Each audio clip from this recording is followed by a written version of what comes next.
वो इमरान रियाज को याद रखेगी ये सारी कौम कि वो कम से कम अपने मौक़िफ़ पे खड़ा रहा। इस मुल्क के अंदर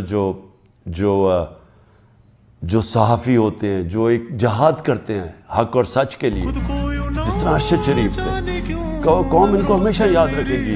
अरशद शरीफ शहीद को, वो जो 4 जर्नलिस्ट मुल्क से बाहर चले गए, लेकिन उन्होंने बड़े सख्त हुकूमत ने इकदाम किए थे, लेकिन इस्लामाबाद के जो शहरी गिरदोनवा में हैं वो निकले। कुछ पाकिस्तान तहरीक इंसाफ की लीडरशिप वहाँ पे पहुँची।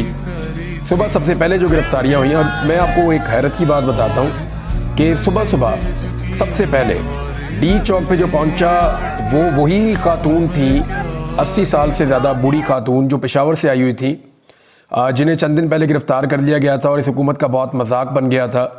वो रोशन बीबी सबसे पहले डी चौक पहुँची सुबह, और उन्होंने जाके इंटरव्यू दिया कि मैं आ गई हूँ, इमरान खान को बताओ, और लोग भी निकल आए। उसके बाद ख़वातीन आई, सबसे पहले ख़वातीन पहुँची डी चौक पे, और दर्जन भर ख़वातीन को गिरफ़्तार किया गया सुबह के वक्त में, जुमे की नमाज से पहले। और ऐसा लग रहा था कि चीज़ें नॉर्मल हैं, हुकूमत के कंट्रोल में है। हुकूमत की जानिब से बड़े बुलंदोबांग दावे किए गए थे। हुकूमत ने कहा था आज किसी को छोड़ेंगे नहीं, जो आएगा उसको पकड़ लेंगे, जो भी आएगा वो ज़िम्मेदार खुद होगा, बाद में कोई भी गिला और शिकवा ना करे। तो इस किस्म का एक हवा बनाई गई थी। जिस तरह पुलिस वालों को सुबह बकअप करने के लिए वीडियो जारी की गई, उसको देख के तो ऐसे लगता था जैसे कोई खुदा ना खास्ता दुश्मन मुल्क से पुलिस लड़ने के लिए जा रही है। यानी कच्चे के डाकू तो इनसे संभाले नहीं गए पुलिस से। और यहाँ पे पाकिस्तानी शहरियों को मारने के लिए बच्चों पे, ख़वातीन पे, छोटी बच्चियों पे, बुज़ुर्ग ख़वातीन पे, नौजवानों पे आंसू गैस और लाठी चार्ज के लिए ये पुलिस जो है वो बड़ी शेर होती है। नारेबाजी भी की गई सुबह वहाँ पे, और ऐसा शो किया गया जैसे किसी दुश्मन के साथ ये लोग लड़ने के लिए तैयारी कर रहे हैं। बहरहाल डी चौक के ऊपर जो सारा दिन तमाशा चला मैं आपको बता देता हूँ। कारकुन असर के बाद आना शुरू हुए, जुमे की नमाज के बाद लोग मुतहरिक हुए, डी चौक पहुँचे, और फिर झड़पें शुरू हो गई। होता ये था कि कारकुन बड़ी तादाद में आकर पुलिस को धकेलते थे। पुलिस वहाँ से कारकुनों को देखकर भाग जाती थी, लेकिन जैसे ही पुलिस दूर जाती थी तो पुलिस वहाँ से शेलिंग शुरू कर देती थी, बहुत हैवी किस्म की। आसपास जगहों से, ऊंची जगहों से पुलिस शेलिंग करती थी, और डी चौक पूरा का पूरा धुएं से भर जाता था। उसकी वजह से कारकुन पीछे हटते थे, थोड़ी देर में धुआं छटता था तो पुलिस वापस आ जाती थी। फिर कारकुन इकट्ठे होकर आते थे, पुलिस को भगाते थे। ये सिलसिला सारा दिन चलता रहा। पुलिस ने इतने शेल मारे हैं, और 2-3 दफा तो ऐसा हुआ कि पुलिस अपने शेल छोड़कर भाग गई और वो नौजवानों के हाथ में आ गए। उन्होंने दिखाया जी देखें भरे हुए शेल हैं, ये भी हमारे पास है, लेकिन वो शेल एक्सपायर है। पुलिस जो शेल पाकिस्तानी शहरियों पे मार रही है वो पाकिस्तानी शहरियों के टैक्स के पैसे से लिए हुए हैं, लेकिन वो एक्सपायर्ड शेल है और उनसे नुकसान होता है। लोगों की आंखों में नुकसान होता है, लोगों की सेहत को बहुत नुकसान होता है, लेकिन हुकूमत को इस बात की परवाह नहीं है। वो तो नवाज शरीफ साहब ने कहा ना भेड़ बकरियां, तो वो भेड़ बकरियां ही समझते हैं आवाम को। तो उन्होंने जो एक्सपायर्ड शेल थे आंसू गैस के वो मारे हैं और बहुत लाठीचार्ज किया है। इमरान खान साहब की बहनें दोपहर के वक्त जब पहुंची तो उन्हें दोनों को गिरफ्तार कर लिया गया। हालांकि वो एक साइड पे खड़ी थी, अभी एहतजाज शुरू भी नहीं हुआ था, और पुलिस की नफरी वहां पे पहुंची, उन्होंने दोनों बहनों को गिरफ्तार कर लिया। अब सूरत हाल ये है कि इमरान खान साहब अंदर, उनका भांजा हस्तान नयाजी वो भी अंदर, उनकी 2 बहनें वो भी अंदर, उनकी एहलिया बुशरा बीबी वो भी अंदर, यानी सबको जेल भेज दिया गया है। और क्या अजीब खानदान है, यानी ऐसी चीज़ें और ऐसी कुर्बानियां आपने पाकिस्तान में किसी और सियासी खानदान से नहीं देखी होंगी। पाकिस्तान के निज़ाम को आदत पड़ी हुई है जरदारियों से डील करने की, आदत पड़ी हुई है शरीफों से डील करने की। तो जिस निज़ाम ने जरदारियों से और शरीफों से डील किया हो, उनके सामने एक न्याजियों का ऐसा खानदान आकर खड़ा हो जाए जो गिरफ्तारियों से डरता ही नहीं है। इमरान खान की बहनें भी मुस्कुराती हुई गिरफ्तारी दे रही थी, और हाथ हिलाकर मुस्कुराते हुए गिरफ्तारी देखकर वो वहाँ से गई। उन्होंने कोई खौफ ही नहीं है, गोली मार दें, गिरफ्तार कर दें, हमें कोई फ़र्क नहीं पड़ता। तो तहरीक इंसाफ की बहनों ने जो दिन के वक्त रेजिलियंस दिखाई, उसके फौरन बाद बहुत बड़ी तादाद में काफिले वहाँ पहुँच गए। आमिर मुगल जो है इस्लामाबाद के सदर, उन्होंने कारकुनों के साथ आकर डी चौक पे सबसे पहले कंट्रोल लिया। बार बार उनसे कंट्रोल छिनता था, वो फिर ले लेते थे। अभी जो इतलात मेरे पास है उनके मुताबिक डी चौक को आसपास से चारों तरफ से कारकुनों ने घेरा हुआ है, और कारकुनों की एक तादाद डी चौक पे भी मौजूद है। और वहाँ पे पुलिस को कभी वो पीछे भगा देते हैं, कभी पुलिस थोड़ी हिम्मत करके आगे आ जाती है, कभी बदतरीन शेलिंग भी शुरू हो जाती है। हमने देखा कि पुलिस शेलिंग मार रही थी, शेल्स मार रही थी, वहाँ धुएं के बादल थे, लेकिन लोगों ने मगरिब की नमाज वहाँ पे बड़ी इस्तकामत के साथ खड़े होकर पढ़ी है। अब ये तो डी चौक की सिचुएशन है इस्लामाबाद की। इस्लामाबाद से आप निकलते हैं तो सबसे पहले फैज़ाबाद चौक आ जाता है, जैसे आप बाहर की तरफ आते हैं कश्मीर हाईवे पे। तो ये जो फैज़ाबाद चौक है, इसके उस तरफ रावलपिंडी की आवाम है। रावलपिंडी के लोग 3-4 मकामात से पूरी कोशिश कर रहे हैं कि वो इस्लामाबाद में दाखिल हों। पुलिस ने अपनी पूरी फोर्स लगाकर उनको रोकने की कोशिश की है। जो मरी वाली रुकावटें हैं वो ऑलमोस्ट ख़त्म हो गई हैं। वहाँ से कारकुन बहुत तेज़ी से बढ़ते हुए डी चौक की तरफ आ रहे हैं। फैज़ाबाद एक मैदान जंग का मंजर पेश कर रहा था। इतनी आंसू गैस की शेलिंग शायद कभी भी इस्लामाबाद की हिस्ट्री में नहीं हुई जितनी अब हुई है। कुछ लोग ये क्लेम कर रहे हैं, मैंने ऐसा कोई विजुअल नहीं देखा, मैं इसको कंफर्म नहीं कर सकता, लेकिन बहुत सारे लोगों ने सोशल मीडिया पे ये क्लेम किया और कुछ लोग जो धरने में मौजूद थे कि जी हम पे फिजा से आंसू गैस की शेलिंग की गई है। अब कुछ लोग वादे कह रहे हैं कि हेलीकॉप्टर के जरिए से की गई है, क्योंकि मोहसिन नकवी ने हेलीकॉप्टर पे चक्कर भी लगाया पूरा सराउंडिंग का और देखा है कि किस तरीके से कितने लोग हैं, कहाँ कहाँ से आ रहे हैं और रोकने की हिकमत अमली क्या है। वो मैं आपको बताऊंगा बाद में उन हिकमत अमली के साथ क्या बना। लेकिन लोगों ने बहुत सारे कंटेनर्स हटा दिए हैं। फैज़ाबाद पे लड़ाई का आखिरी मरला चल रहा है। अगर यहाँ से पुलिस को खुदेड़ दिया गया, जो कि पुलिस बहुत थक गई है, तो उसके बाद ये लोग भी दाखिल हो जाएंगे डी चौक की जानिब। और जो बाकी रास्ते हैं जो रावलपिंडी से आ रहे हैं, वहाँ पे भी गुमसान की लड़ाई चल रही है। जो एनी शाहिदीन है वो ये कहते हैं कि हमने कभी भी इस्लामाबाद और रावलपिंडी की तारीख में इतनी मैसिव आंसू गैस की शेलिंग नहीं देखी जितनी हमने आज देखी है। लेकिन इसके बावजूद लोग आ रहे हैं, बहुत तेजी से आ रहे हैं, काफिले आगे बढ़ रहे हैं।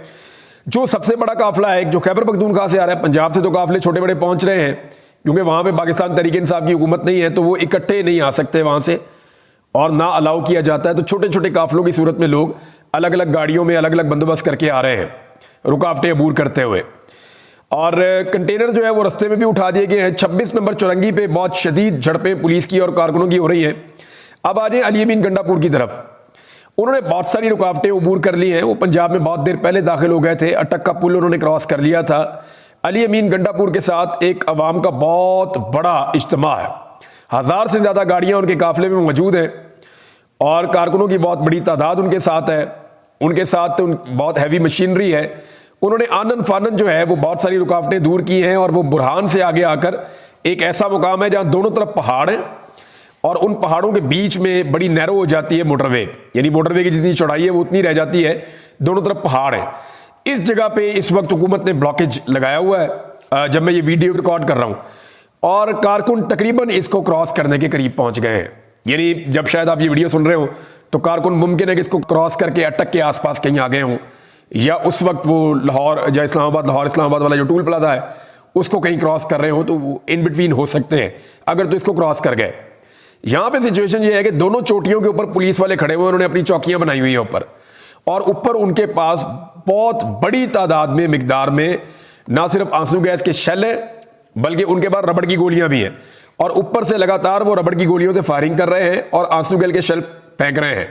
दोनों पहाड़ों के बीच में बहुत बड़ी रुकावटें खड़ी की गई हैं जिनको हटाने के लिए पाकिस्तान तहरीक इंसाफ का बहुत जोर लग रहा है। जो मशीनरी आगे ले जाने की कोशिश की जाती है वो धुएं में गायब हो जाती है, इतनी ज्यादा वहां आंसू गैस की शेलिंग होती है। अब इन रुकावटों को हटाने के लिए दोनों तरफ से पहाड़ों के पब्लिक ने पुलिस के पास ऊपर चढ़ना शुरू किया है, और मुमकिन है कि ऊपर पुलिस का और लोगों का तसादुम हो, और उसके बाद अगर आंसू गैस रुके, उसकी शेलिंग रुके, तो ये रास्ता खुले। अब ये रास्ता जब खुल जाता है तो फिर उसके बाद सिर्फ और सिर्फ इस्लामाबाद टूल प्लाजा है और फिर इस्लामाबाद में दाखिला है। इस्लामाबाद में अली अमीन गंडापुर साहब का काफिला दाखिल हो गया तो फिर डी चौक तक इस काफिले को रोका नहीं जा सकेगा। मैं आपको ये बात दोबारा बता देता हूं, अगर ये रुकावट अली अमीन गंडापुर साहब ने क्रॉस की और वो इस्लामाबाद टूल प्लाजा क्रॉस कर गए जो पेशावर इस्लामाबाद वाला है, तो फिर डी चौक तक उनको रोकना मुमकिन नहीं रहेगा। उसकी वजह यह है कि रास्ते में पाकिस्तान तहरीक इंसाफ के कारकुनों ने तकरीबन सारा बंदोबस्त कर दिया है और वो बहुत तेजी से रुकावटें हटा रहे हैं। मैंने जिंदगी में कभी ऐसे नहीं देखा था, कंटेनर को वेल्ड करके रखा हुआ था, सब कुछ किया था, लोगों ने अपने डबल केबन गाड़ियां अपनी जीपे मार मार के कंटेनर हटाए हैं, परवाह नहीं की अपनी प्रॉपर्टी की। लोगों ने धकेला कंटेनरों को ऐसे जैसे वो लकड़ी का कोई टुकड़ा है, ऐसे घसीटते हुए लेकर जा रहे थे। मैं हैरान हो रहा था कि अवामी ताकत के आगे तो कोई बंद नहीं बांधा जा सकता, लोगों ने हर चीज हटा दी। अली अमीन गंडापुर का जो काफिला आ रहा था उसके रास्ते में कीलें फेंकी गई, शीशे फेंके गए, कंटेनर्स लगाए गए, खंदकें खोद दी गई। वो जिस खंदकों को खोदने के लिए 4-4 घंटे एक एक खंदक खोदने में लगे थे एक्सीवेटर्स को, जब आवाम आई है ना तो 10 से 15 मिनट के अंदर वो सारी बराबर हो गई थी। खंदक ना सिर्फ खंदक बराबर हो गई बल्कि उसके ऊपर से बड़े आराम से गुजर के गाड़ियां आगे बढ़ गई। तो अब तो पुलिस वालों को बेचारों को डबल ड्यूटी करनी पड़ रही है। ना सिर्फ वो कंटेनर के साथ कंटेनर को लगाते हैं, बल्कि अगली ड्यूटी उनको ये मिल गई है जिससे वो बहुत परेशान है कि कंटेनरों के ऊपर पहरा भी दो, क्योंकि लोग आते हैं और मुगल्लज़ात लिखकर चले जाते हैं कंटेनर्स के ऊपर। कोई कैदी नंबर 804 का नारा लगा देता है, कोई इमरान खान जिंदाबाद का नारा लिख देता है, कोई कुछ लिख देता है, कोई हुकूमत को गालियां लिख देता है, एस्टेब्लिशमेंट को बुरा भला कह देता है। तो ये लोग लगातार जो है वो कंटेनर्स के ऊपर कुछ ना कुछ लिखते चले जा रहे हैं, अपना गुस्सा निकाल रहे हैं। तो पुलिस कह रही है अब कंटेनरों के ऊपर लोग देख रहे हैं, हम उनका पहरा तो नहीं दे सकते। लोगों का मौब आता है, लोग कंटेनर्स के ऊपर चढ़ जाते हैं, ऊपर वाला नीचे फेंकते, नीचे वाला सीट के साइड पे करते हैं और निकल जाते हैं आगे। तो इसी तरह ये रास्ता बनता चला जा रहा है। अटक से जो लोग हैं उन्होंने भी बड़ा जोर लगाया आज के दिन और बड़ी जबरदस्त उन्होंने मुजामत की और पुलिस को पीछे हटाया। रावलपिंडी के लोगों ने थोड़े दिन पहले एक लड़ाई लड़ी थी, लेकिन ऐसा लगा ये बिल्कुल तवाना है। उन्होंने बड़ी जबरदस्त शानदार तरीके से पुलिस के साथ जो है वो सारा दिन मुजामत की है, फस्तायत का उन्होंने मुकाबला किया है। वो जो पाकिस्तान तहरीक इंसाफ के बदतरीन मुखालफीन है और उनके ऊपर नाकदीन है, जो तनकीद करते हैं उनके ऊपर, वो अब ये कह रहे हैं कि तहरीक इंसाफ ने इस्तकामत का एक पहाड़ खड़ा कर दिया है। यानी ऐसी मिसाल हमने पहले कभी नहीं देखी और फस्तायत को शिकस्त दी है पाकिस्तान तहरीक इंसाफ की अवाम ने। और अब इमरान खान साहब की कॉल के ऊपर जो डी चौक है वहां पे और उधर से लेकर अगर आप फैजाबाद तक चले जाएं तो ये सारे एरिया में तहरीक इंसाफ के वर्कर फैले हुए हैं। पुलिस की शेलिंग करती है आकर, लेकिन कोई काम बन नहीं रहा। एक दो चीजें बड़ी अजीब हुई हैं और इसमें जो लोग वहां मौजूद हैं उन सबको नजर रखनी चाहिए। एक तो डी चौक और सराउंडिंग की लाइटें बंद कर दी गई हैं। अच्छा मुझे ये बताएं, देखिए पुलिस ने अगर ऑपरेशन करना है या वहां पे एक्टिविटी करनी है तो लाइटें चलनी चाहिए ना, लेकिन लाइटें इसलिए बंद करते हैं ताकि लोगों की बड़ी तादाद नजर ना आए और आंसू गैस की शेलिंग करें तो भगदड़ मचे, ये भी मुमकिन है।